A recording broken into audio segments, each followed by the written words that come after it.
what's happening, y'all? It's me coming back at you again with another vid.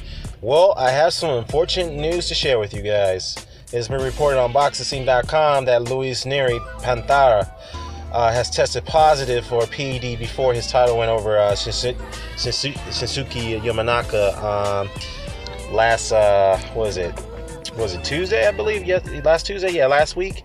Yeah, so he tested positive for a PED. And I'm going to go ahead and read this report, and I'm going to read it very carefully here. It says here, quote from the report, the WBC has announced that Wednesday that the bantamweight champion Nery had submitted an adverse sample during a pre-fight test for a PED before his TKO victory over Shinsuke Yamanaka last week.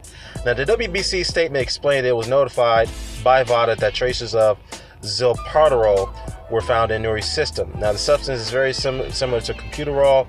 It is used to increase the size of a cattle. Now, the VADA does testing as a part of the clean boxing program, which is implemented by the WBC. Now, the WBC president, Mauricio Suleiman, told Boxing Scene on Wednesday that the Mexico City-based sanctioning organization will follow its clean boxing program's protocol and decide thereafter of Nery's status. This is what Suleiman had to say, quote, now look, we're doing everything what we do is that we treat every case separately.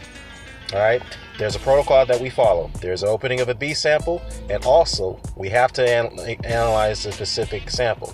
What it is how it is. Now, which amounts, how it happened. We do a thorough investigation, and then we'll go from there. Now, the result of Nery and the Yamanaka match could be changed to a no contest, but that still might not result to Nery being stripped of his title, which I think that's insane. But anyways, someone went on further to say, look, what I have gathered now is a very similar substance to combuterol, okay? It is something that a cattle is fed on into the meat. Now, there may have been cases, especially in Mexico, of athletes coming up with combuterol in their system. Now, this is a specific substance in the cattle in the United States. So maybe that Nery being close to the United States in Tijuana, I don't know. Maybe that's the case. He may have consumed something that contained this substance called, this substance that's similar to combuterol. Now, I don't want to reach to any decision. We'll play it out. Let's see what happens. We'll see what happens, and we'll have a meeting with him and to get to the bottom of it. Wow. Now,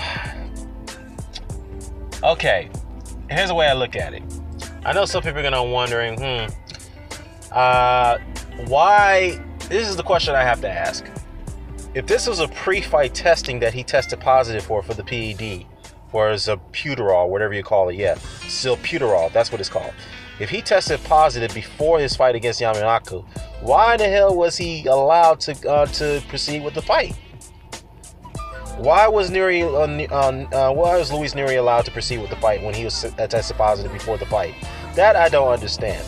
Now, some people can argue that, well, Stavern was allowed to go ahead with the Povetkin fight when he tested positive for a banned substance. Well, the difference with the situation with Stavern is that the substance that he got tested positive for was over the counter. Okay, number one. Number two, it was not deemed as a PED. It was a harmful substance, yes, but it was not deemed as a PED. But therefore, it was illegal. You shouldn't have it in the system. So that's why the WBC were very lenient on Stavern.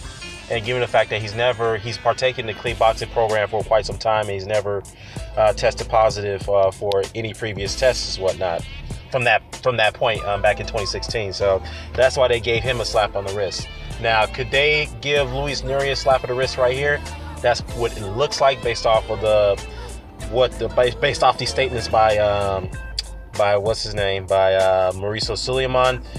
But, the difference is with this situation versus Stavern is that Nery actually has a PED.